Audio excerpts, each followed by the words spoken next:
Comme ça, les multiplier pour que les gens oublient aussi les problèmes de fond qui sont là, les problèmes sociaux, les problèmes économiques. Et ça, j'espère que c'est pas ça. À l'intérieur, il y a pour ces libertés-là. En 2025, nga toogaat ci plateau di waxaat loolu ak ce que justement kilifa yi nga xamante ni ñoom lañu jiite leen dund l'actuel président wax xalaatam ci leen ko tëj kaso fa la jógee dem fa li nga xamante ni moom mooy ci palais de la République nga jàpp ni kon combat bu vain la wala da ngeen koy continuer. waaw posé nga lu am importance man sama bopp dama jëloon suma retraite ci affaire droit de l'homme bi may créer Afrikajom Center mu nekk think tank du loolu moo ne woon suma affaire donc dañu bëggoon a liggéey bu baax sur la paix la sécurité ak li nga xam ni mooy démocratie vraiment xuus ci droit de l'homme nag dañu ci interpellé parce que suñu ADN la de te ñun ñi yaakaar loolu la ñu identifié suñu identifiant la donc bu ñu waxee dañu nëbbatu tam dañuy wax parce que gis nga période boobu sax j'étais quand même aussi expert indépendant des Nations Unies maintenant àddina mooy changé et puis Rosa Wallon wax na ko nee na dafa am benn atmosphère de populisme mooy li nga doon wax léegi boo xam ni day amplifié wu te changement yi mu indi dafa am solo maanaam li ñuy wax la démocratie libérale ak le multipartisme ak la démocratie représentative dafa nekk en panne nga jël le libéralisme économique en panne et dans tous les pays même Chine bi ñuy tagg ni Chine commencé na am ay problème États-Unis tudduma ko parce que boo gisee kii di def Trump di def lii muy def yépp c'est parce que États-Unis dafa am problème France ak Europe waxi noppi donc jëlale naa Afrique li am te kii di wax lan mooy différence entre ñun suñu temps ak temps Senghor ak li ngay expliquer comme intelligence collective ak consensus boobu nga xam ne dafa am foofu la rupture bi am lan la indi c'est en réalité l'effondrement de l'éducation l'effondrement dëgg de l'éducation benn c'est-à-dire que li ngay bind xale yi duñ ko lire duñ ko comprendre ba pare aussi un développement exponentiel de l'espace public ku nekk lu la neex nga wax te il est évident que même bu ñuy travailler ci conditions yi nga xam ne noonu la ñu élire Pastef soo jëlul réseaux sociaux yi nga étudier ko xool ko doo ko comprendre ñoom ci seen bopp d'ailleurs ils ont du mal aujourd'hui à se reconnecter par rapport booy yi nga xam ne ñoo fa nekk di leen kii ñooy def kii ba léegi jeunes yooyu ñoom ñoo koy def booy xool vidéo yi di nga gis ñuy signé ci suuf tu les reconnais donc foofu am na un problème bu ma xool de culture et un problème de génération. mais yow sax gis na la sa tweet yi des fois. en réalité man dama dugg Twitter. en réalité de façon pédagogique un peu pour waxtaan ak jeunes yi am na ñu bëri ñoo xam ne sax dañuy ñëw ba ni ma bon voilà nee naa leen nag il faut nga comprendre aussi muy Twitter muy Facebook muy yeneen yi ñun bu fekkee ne amuñu alternative en tant qu'Africain danañ xeex suñu diggante parce que en réalité c'est fait comme jàkkaarloo et j'aime ou j'aime pas amul beneen et puis les algorithmes du njur ñoo koy def et puis en réalité lépp loo fa dugal mooy sa donnée personnelle il les capte pour di travailler algorithme yi ba tel di la micro cibler te doo ko xam donc ñun contrôler wuñu lan moo fa nekk donc kooku mooy un grand problème mooy la souveraineté numérique digitale et en matière li ñuy wax aussi intelligence artificielle bu africain yi ça coûte tellement cher qu'un pays mënu ko def les pays ñoom war a def intégration la ñu war a def sax pour créer une souveraineté boo demee Chine amul WhatsApp amul dara ma dem naa Chine mais boo fa ñëwee mën nga wax ak chinois rien que pour l'intelligence artificielle dañoo traduction yi dañuy wax ak yow loo bëgg aéroport amul Iran am nañ seen kii bopp Russie ils sont très forts mais en même temps ils font de l'ingérence ils font ce que j'appelle ay propagande yoo xam ne ñun duñu ko mën a sax xam am na ay affaires yoo xam ne c'est même pas Sonko moo koy def mais boo ko gisee di nga ne ñii ñen ñoo ko def di nga ay affaires yoo xam ne Ibrahima Traoré dañ ko travailler ba nga xam ne foo gis booy yi ci à l'extérieur du gars yi nga koy bëgg te ñun ñi ñoo koy travailler. Ces choses qui nous échappent nag il faut que bu ñu def attention ak loolu. kooku benn la espace public bi ku nekk jël wax te boo jëlee comme ni ngay wax nii mais tu as tellement raison c'est vrai que tey soo génnee nga wax dara ci Badara Gadiaga te ñu lay saaga bu fekkee ne yow da nga naan dafay def cybercriminalité loolu rek liggéey la pour cybercriminalité liggéey bu dul jeex na donc il faut que ñu éducation suñuy reprendre éducation bi te en ce moment dafa am Barack Obama moo ko wax mooy rupture épistémologique te da nga koy jël dans le sens du terme soo xoolee la manière dont c'est-à-dire que ni ñu doyadile xam-xam ak borom xam-xam Trump xeexam yi ngandi université yi tëj universitaires yi ñi dàq les libertés académiques léegi gars yi faaleetuñ ko mais li gën a grave mooy surtout li ma wax ci crise du libéralisme mooy tey droit de l'homme dañ ko doyadil boo jëlee les Hélène Mouffe nga xam Chantal Mouffe pardon ñi travailler sur le ñoom état de droit dañ ne dañ ko génne teg ko fële boo jëlee droit de l'homme dañ koy génne teg ko fële ba pare le projet populiste day def ami ennemi maanaam c'est un projet antagonique te ñun bu fekkee ne dañ ko appliquer et j'ai comme l'impression que dafa mel ni loolu moo am en réalité sooy xool presse nga xool ce qu'on appelle les corps intermédiaires supprimés yooyu yëpp ñu ngi koy vivre xaw ma c'est explicite xaw ma c'est implicite mais dafa nekk loo xam ne dafay tasaaroo ci àdduna te Sénégal comme ni nga ko waxee Sénégal 1848 nga xam ne moom mooy date bi nga xamee ni ci la ñu voté pour le suffrage universel Sénégal da doon voté Sénégal man dama dem Accra may parler de kii nu mu tuddati de l'indépendance de la justice foofu nga jógee ak waa Ghana fa laa jógee anglophone yeeg ñëpp nga fi ñëw mais quand j'ai parlé du Sénégal toutes les questions ci njur lañ ñëw Sénégal nan ngeen def c'est que Sénégal démocratie am dañ ci porter un intérêt africains yi dañ ci porter intérêt sur le plan international dañ ci porter intérêt te suñu ressource la te suñu identifiant la te sénégalais yi dafa mel ni dañ ko xam et ils y tiennent donc suñu liberté d'expression ak lu ñu wax suñu indépendance de la justice man dama leen ko doon expliquer ak kumba am ndey ak kumba amul ndey ma ne leen justice bi ñu amee ay problème ak débat yi am mooy bi ñu commencé di wolof te ñun ci suñu bopp suñu culture ci la ñuy puiser ak suñu langue yi pour xool nan la ñuy avancer ci suñu démocratie très bien ci loolu nag jatu bale gis nañ CNRA muy organe de régulation bi fi nekk àdduna ci ak communiqué bi nga xamante génn ba mettre en demeure sax TFM ci li nga xamante ni moo xewoon jàkkaarloo gis nañ levée de bouclier bi même les associations de presse jàpp ni xëy na du cëram wala du nii la waroon a àttee lan mooy sa gis-gis déjà ci mise en demeure bi waaw xam nga CNRA moom sans les défendre seen rôle musul yomb mi ngi mel ni rek rôle juge toujours parti bi ñu jox dëgg mooy kontaan beneen parti bi day mer loolu moom c'est consubstantiel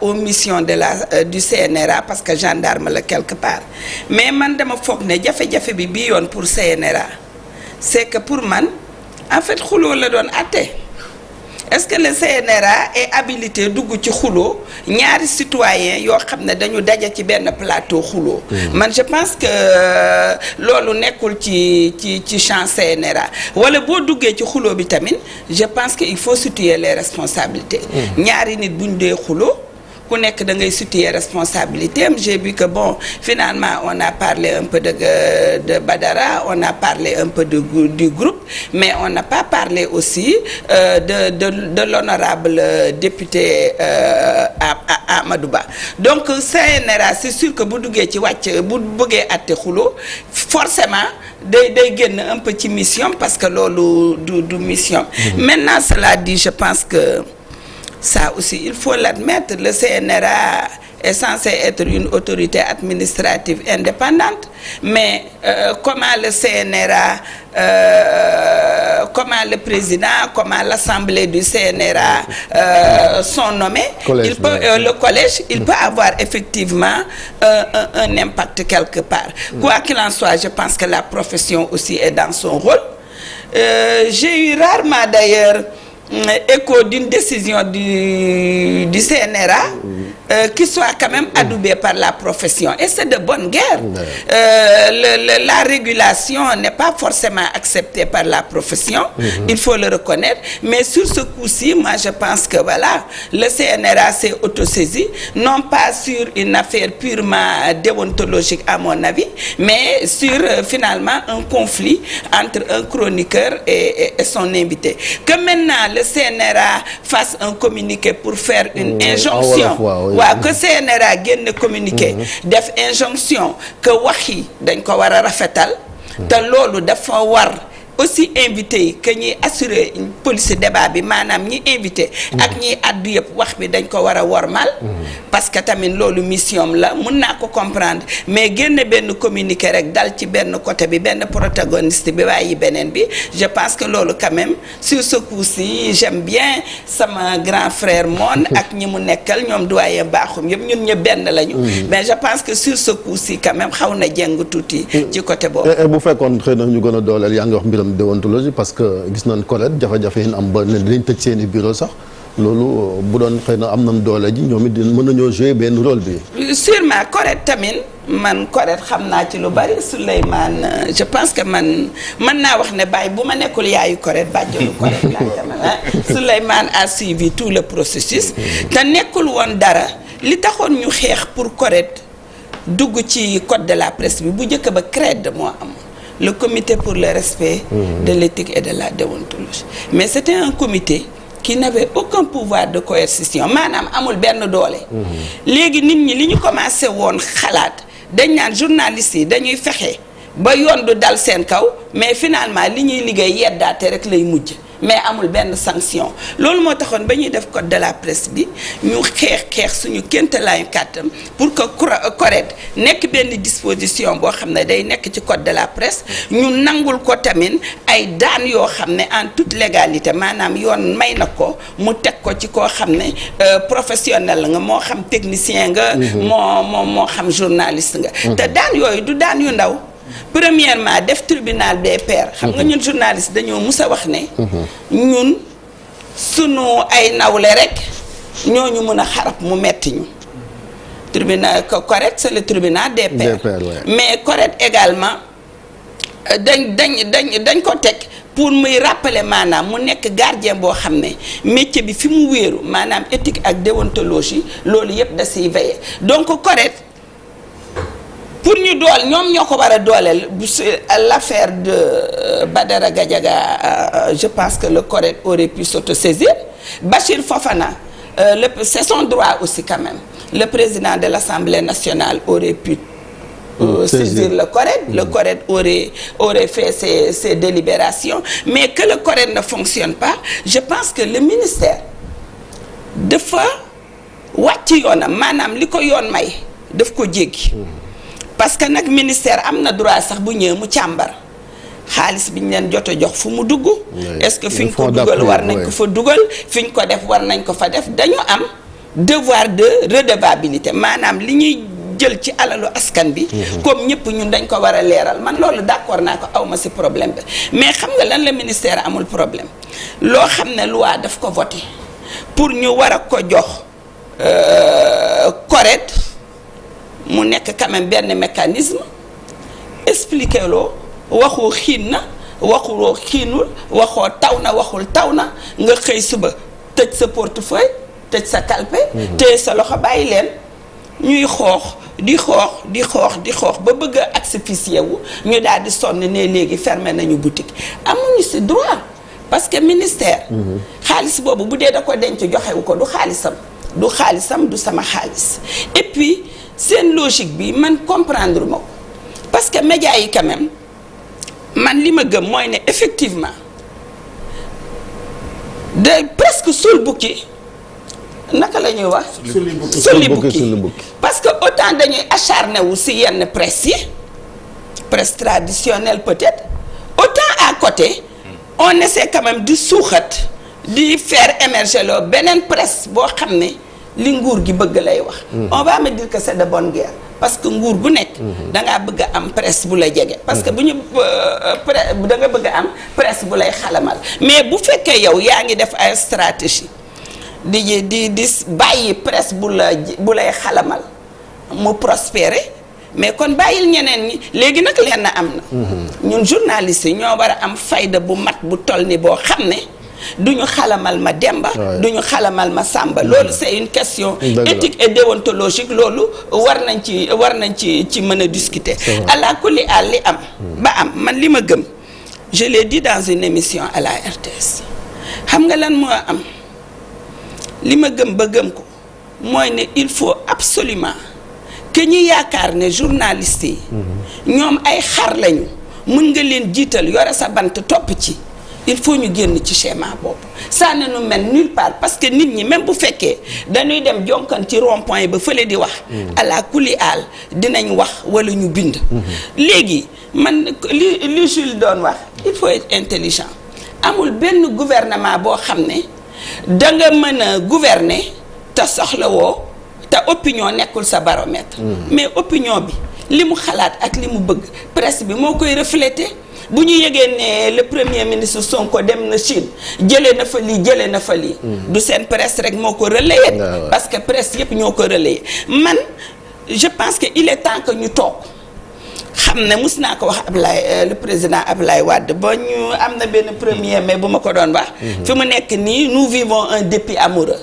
mais dépit amoureux nag dafa am un moment fu mu yem sans phagocyter la presse la presse peut tellement apporter dans le jubal jubbanti on n'a qu'à discuter par exemple correct balaa ngay téye xaalis wala nga bañ ko joxe wala balaa ngay bañ a aider entreprise de presse mais discutons ensemble changeons les critères dites aux télévisions sénégalaises en général aux médias sénégalais dans les questions d'éducation à la citoyenneté seen taxawaay daf ci des léegi y aura benn plus-value su fekkee seen grille des programmes def ngeen fa par exemple 30% émission yoo xam ne day ñëw ci citoyenneté respect du bien public respect du voisinage respecter ñëw heure respecter sa liggéey on est déjà dans la conduite du changement parce que le jubal jubbanti ce n'est ni plus ni moins qu'une communication pour la conduite du changement mënuloo def conduite du changement te jaaroo sur les médias grand public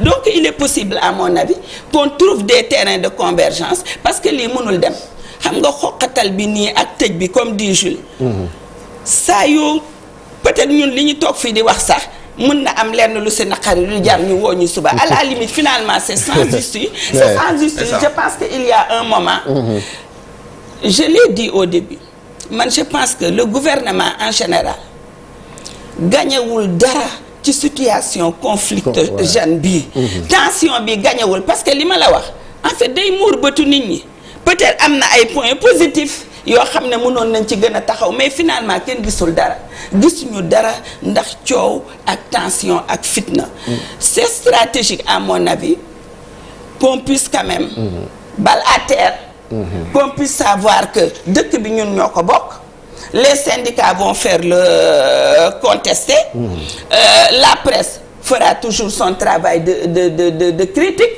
la société civile fera également son travail de critique et tout le monde est à l'aise il faut que chacun puisse se retrouver dans cette grande cour dans le respect des missions des uns et des autres que ku nekk quand même mun a jouer rôle am mais je suis pas désespéré je pense que affaire bi je ne parle pas d'épiphénomène mais je pense que très très tôt on se rendra compte que finalement c'est contre-productif ce qui est en train de se passer c'est contre-productif pour la démocratie sénégalaise c'est contre-productif pour l'État et son image c'est contre-productif pour la liberté d'expression bi nga xam ne ñun nous vivons de ça par la liberté de la presse. Non, Pape Samba yow bind nga livre sax pas sombre presse sénégalaise yàgg na depuis une vingtaine d'années ñu ngi koy wax sànq est-ce que partagé nga quand même optimisme boobu que ni jafe-jafe yi wala tension yi dina dakk ak naka la ñuy def pour mu dakk.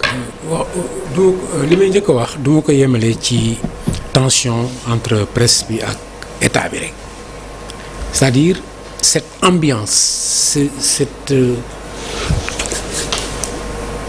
cette tension à couper au couteau. fitna gi waay. li ñu teg ci kaw Sénégal fi mu nekk nii Sénégal antanu ko dina jeex xaw ma naka lay jeexee maa ngi ñaan mu jeex ci jàmm. mais lii nii cette ambiance là. les magistrats la presse ses propres ministres et directeurs.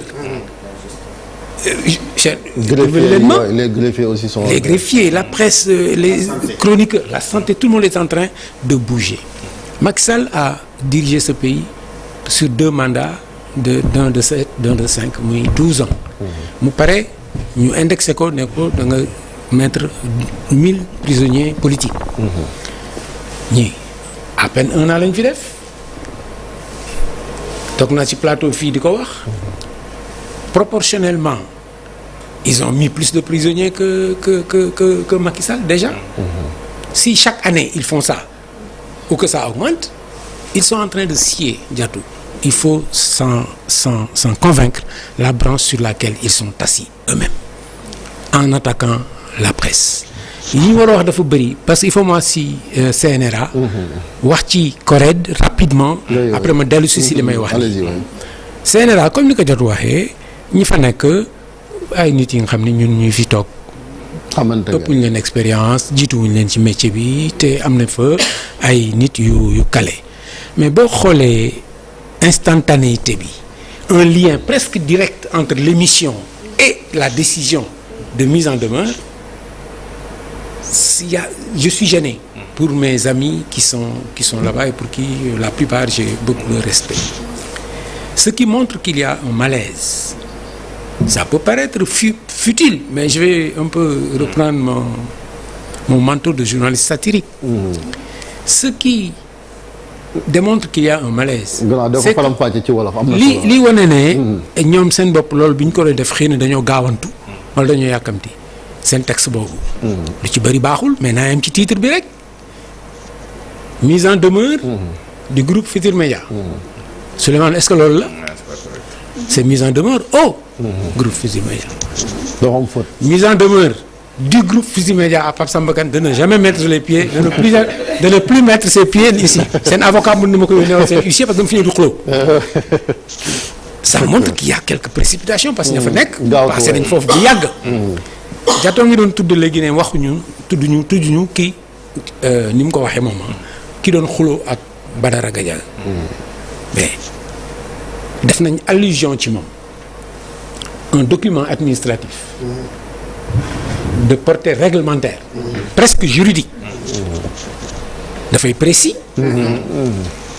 précis day tudd nit ki le traitement infligé à un de vos invités yéen su ma doon yéen damay bind demander ay précision CNRA la ngeen di wax kan laa saaga kan laa xas yooyu yëpp wane na ne y a une sorte de fébrilité qui confirme que oui peut-être qu'il y a un coup de fil jàpp leen ñii wax leen ñii dara et cetera et ça c'est pas très honorable. Je ne parle pas du CNRA qui est une structure mais pour nos amis qui sont là-bas. Babacar Touré quand il a été nommé au CNRA dama ko woo mu décroché rek commencé reetaan mu ne pas sama xam naa li nga may wax ma ne ko Babacar yow doo jàpp kenn. yow doo sanctionné kenn. xam nga CNRA audiovisuel la. mais Babacar da doon woo sax les gens de la presse écrite. dans son bureau. da lay woo nga ñëw wala mu woo la téléphone ne sama rakk tamit.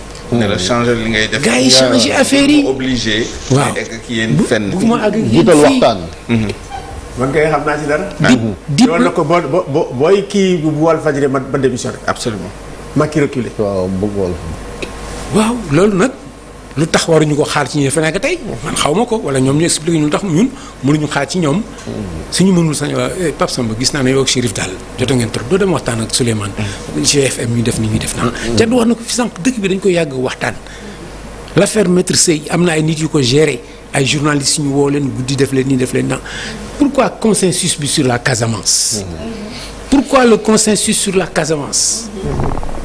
sur l'irrédentisme. Toute la presse, aucune presse n'a jamais même fait des nuances sur cette question. Et l'État n'hésitait pas à appeler parfois jàppale leen ñu ambassadeur de France André Evin. dafa doon dem tout le temps di wax Diamacoune. nga xool seet kii doo automatique nga dem seet waa ji gis livre yi mu bind gis ne chaque semaine mi ngi si Diamacoune. nga def sa éditorial ne waa ji li mu wut foofu.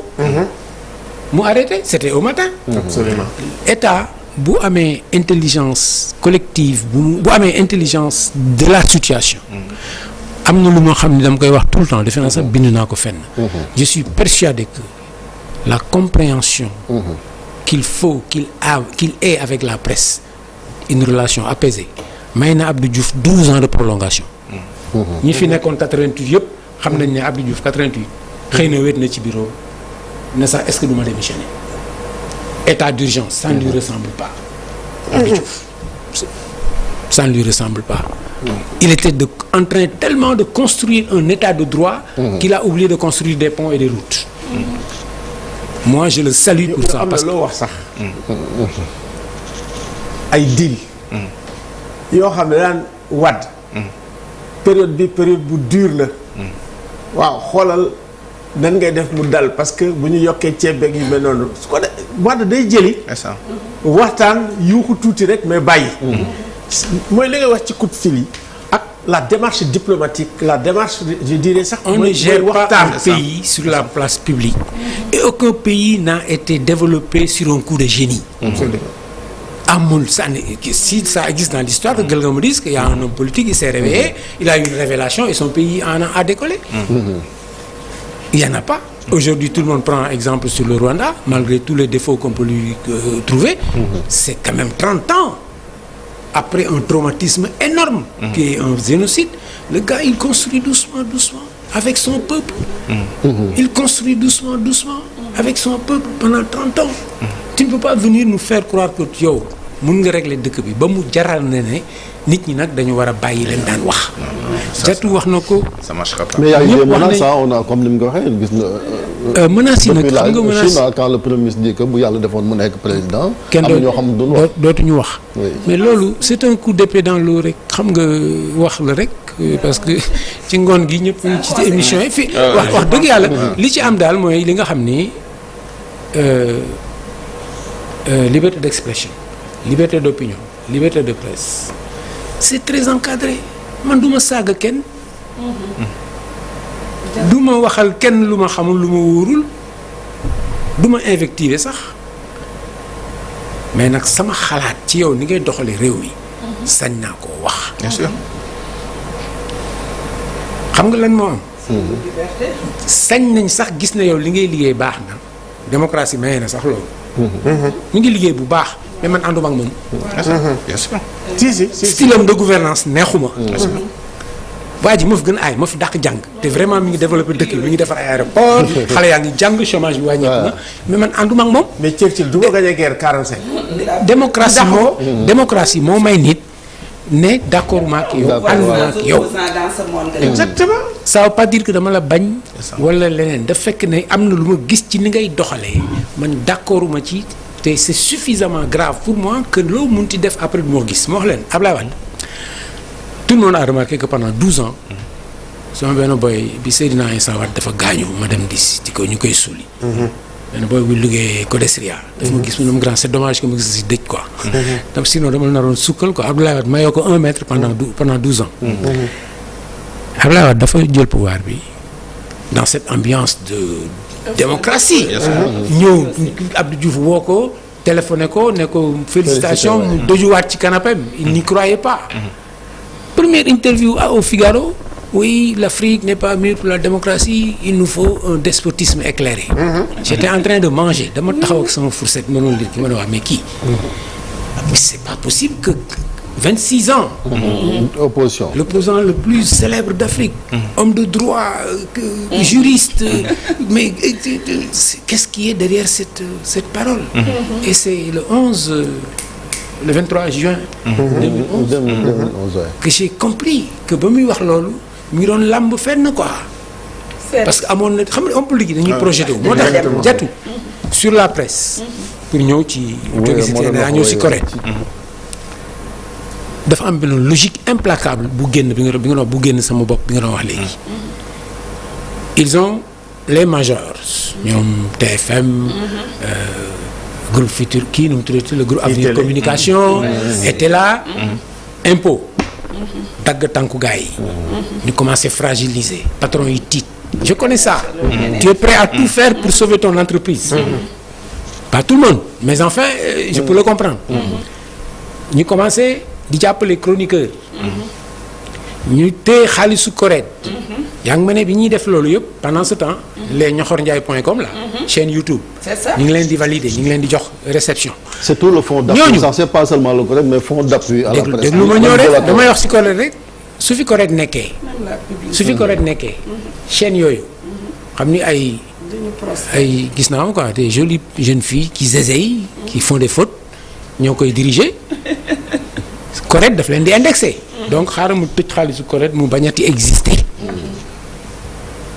je crée ma presse je fragilise la presse que je ne peux pas la presse mainstream je les fragilise à défaut de les détruire mais man quand je dis ça je me dis bon d'accord c'est un projet mais quand ils arriveront à ça à ce que Chérif noppi ñun ñëpp ñu noppi amatul presse qu'est-ce qu'ils vont faire de ce résultat-là c'est ça ma grande question ma question angoissante qu'est-ce qu'ils veulent faire du résultat quand ils obtiendront comme le Premier ministre l'a dit en Chine que personne ne parle plus parce qu'ils auront réussi à phagocyter tout le monde qu'est-ce qu'ils vont faire de ce résultat c'est ça ce n'est même pas possible non c'est ça c'est pas c'est ce que tout le monde dit parfois je me pose des questions par rapport à gis nga même boo jëlee exemple yi nga joxe nii sur les impôts sur les ressources qui étaient destinées au fonds d'appui et tout excusez-moi li may wax li xëy na dina xaw a bizarre tuuti mais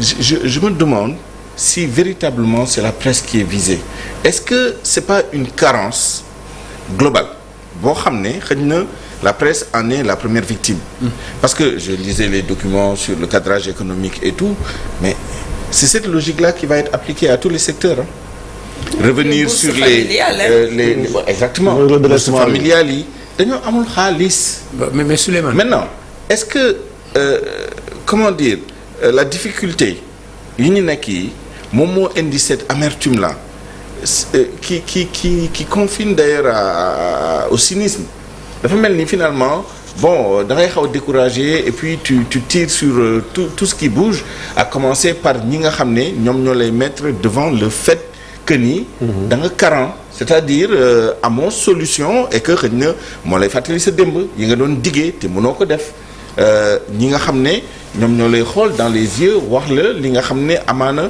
say partisans et même say ñenn si say opposants duñ la ko parce que le phénomène il va au-delà de la presse yow je pense je rebondis sur ta question yow boo paree ak médias yi nga effacer leen les chroniqueurs nga effacer leen tu vas t'attaquer aux opposants boo paree si opposants yi si kan nga jëm à ceux qui sont je sais pas tous qui expriment un point de vue divergent alors que les grands dirigeants qu'on a eu quoi qu'on dise seen biir parti dañ doon am ay mouvances ay opposants internes parti socialiste ne faisait pas l'unanimité au PS Abdoulaye Wade c'était un peu moins sensible mais Abdoulaye Wade était ouvert à la critique dans ses propres rangs.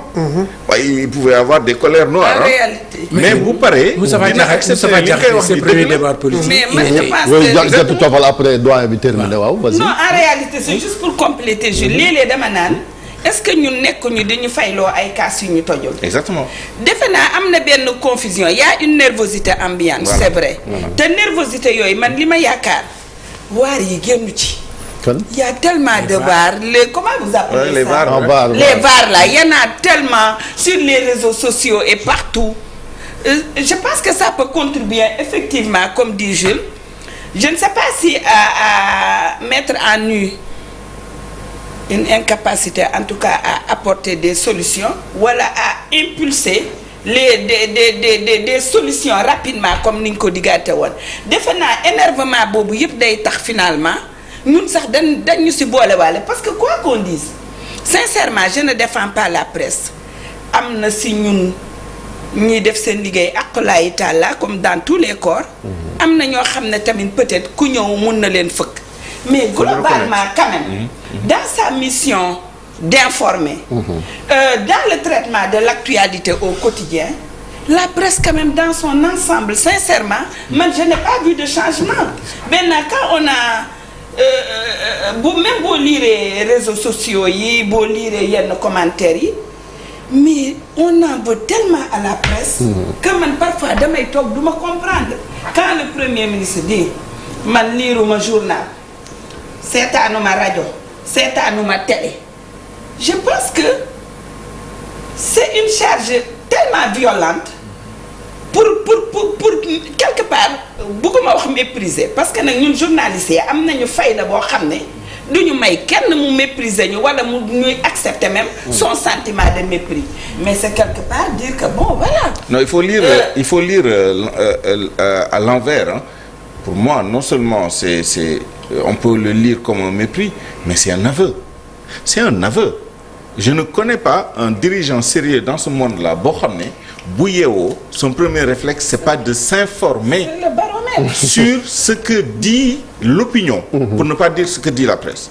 Ce que dit l'opinion parce que au-delà de la presse réseaux sociaux yaa ngi fii les notes yi ñu lay bindal mu ngi fii pour entendre le peuple li ngay def lii la mooy retour yi ci nit ñi parce que tous les jours tu dois être quand même à l'œuvre.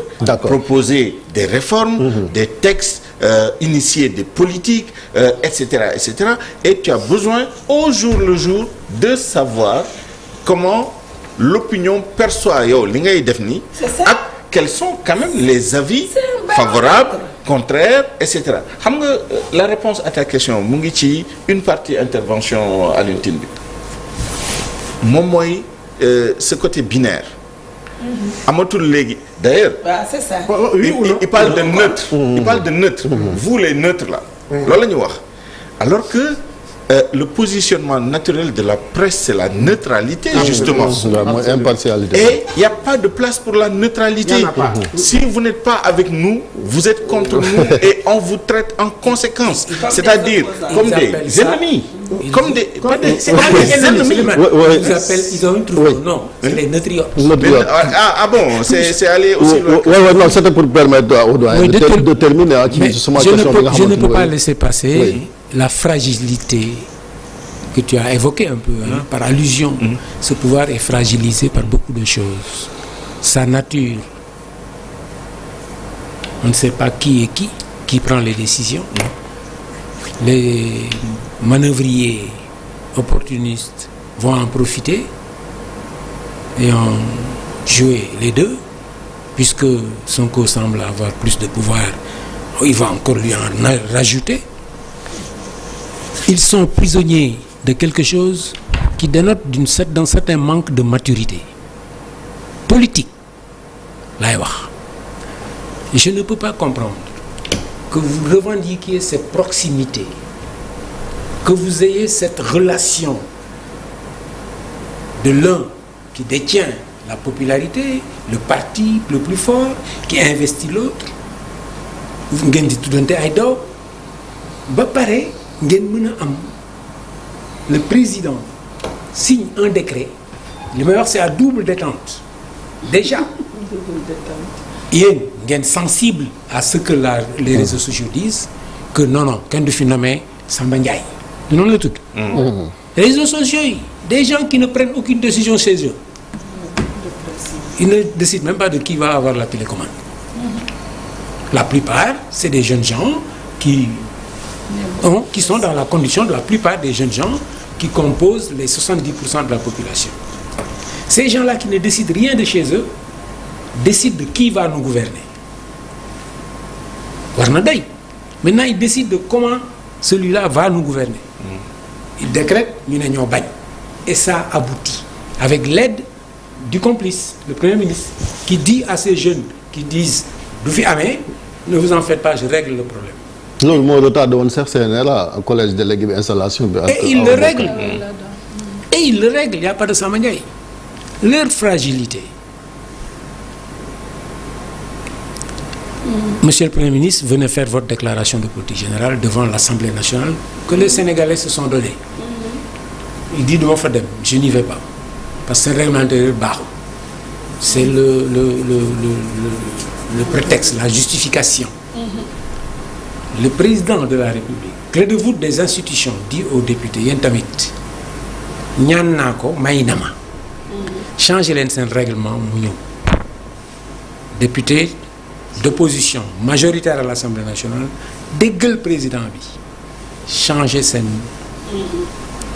règlement intérieur président woo leen bind leen ne leen le 13 waa ji dina ñëw def déclaration de politique générale non waxuma mu jul am mais jour boobu même mu ne yàlla na leen fi fekk ñun man li ma wax léegi man du ma faxal kenn lu ma waxul du ma saaga kenn du ma faxas kenn mais nag li nit ñi nañ ko wax mu ne du yàlla na leen fi fekk après fekku leen fa c'est très inquiétant pour un Sénégalais lambda et c'est pas très confortable pour le président même s'il a dit moom mooy leader am moom la bëgg mu teg fa et cetera yëpp c'est pas très confortable je ne crois pas que ce soit confortable pour lui que mu wax Sénégal yëpp dégg ko te mu nekk au sommet de l'État am nit ku ko mën a dindi te loolu nag waxuma Diomaye je ne lui reproche rien du tout enfin je lui reproche des choses mais je reproche plus de manquer de maturité politique à celui qui permet que son champion qu'il a désigné soit mis à mal comme ça du point de vue psychologique, soit fragilisé de cette manière. La fragilité de ce système, loolu wane na ko te on peut encore recenser ba mu jeex li mujj yi rek wane na ko li mu doon wax sànq. Le président est aux États-Unis. Je me demande même si la RTS a ouvert aujourd'hui, je ne sais pas, peut-être, mais je ne sais pas, sur son voyage. Je ne vois pas le voyage du président. Depuis tout à l'heure, quand je dois venir à la télé, je m'informe, j'essaie de voir la dernière actualité. Je n'ai vu dans aucune chaîne, ni dans aucun truc, le truc du... À part un journal ce matin, Le Soleil, je crois, qui a titré sur ça. C'est l'Observateur, le matin, pour dire ben qui waaw. J'ai tout, c'est-à-dire s'ils ont une relation apaisée avec la presse, ils amènent même des journalistes avec eux. Et on sait ce que le président fait là-bas, qui l'a reçu, avec qui il a parlé, etc. Je crois qu'ils travaillent contre eux-mêmes et ils ne s'en rendent pas compte. Diomaye, ça a été dit, je le rappelais à mon ami, il a été le premier à dire Diomaye a une dette politique vis-à-vis de Sonko. La dette politique n'existe pas. J'en ai beaucoup discuté avec ton mentor. C'est pas pour rien que l'expression forte là existe. Une dette politique se paye par ingratitude. Non, ne sois pas choqué, Diatou. On n'est pas dans l'humain, on est dans la politique. C'est-à-dire, moi, je suis dans la position du leader charismatique que les Sénégalais vont élire s'il a le droit de se présenter. Mais je n'ai pas le droit. Vous êtes mes partisans. Je vous regarde tous, man. Quand la fille est président, grand vie, il a trop d'expérience. Tu es une femme, de mon Covid, les femmes là, les féministes. J'ai fait mon calcul, ben dal. C'est un boy qui a mom lay nommé comme ça. Bi ma ko joxé dette bobu. Mu nommé le premier ministre. La fay dette bi. Mu bayi ma may wéddi ay décret. Actuellement la dette est en train d'être agiotée. Waxuma la fay. Waye mi ngi intérêt a ngi dugg. Donc non, c'est pas moi qui l'ai inventé cette expression. La dette politique se paye d'ingratitude. Te bari na fi. Gis nañ ko fii France bi Sarkozy un moment tout le monde l'a traité de traître parce qu'il avait lâché Chirac. Le slogan moo doon Sonko mooy Diomaye, c'est le slogan. loolu mooy kii bi mooy waxtaan bi quoi waxtaanu Sénégalais xam Sénégal dañu mën waxtaan dañuy toog di waxtaan tanu wax fekk li ci am consistance bariwul. Sonko mooy Diomaye, c'est la vérité, mais la première personne à caricaturer le président c'était Sonko. Caricature, quoi, carrément. C'est pas la peine de revenir sur ces mots-là. Tu vois. Caricature, carrément. Et ensuite, de lui mettre des bâtons dans les roues. De faire en sorte que son décret ne fonctionne pas. De faire en sorte que sa parole soit démentie par les faits. Quand il a dit aux députés, il viendra présenter sa déclaration de politique générale. Ça, quand je dis ça, s'ils ont une écoute bienveillante, intelligente, je crois qu'ils doivent se dire oui, il nous rend service, quoi. D'accord. Jules yow bala ñu ñëw ci beneen pàcc débat bi sax parce que maa ngi wax directeur information benn groupe nga critique yi bari na yoo xamante ni day jógee ci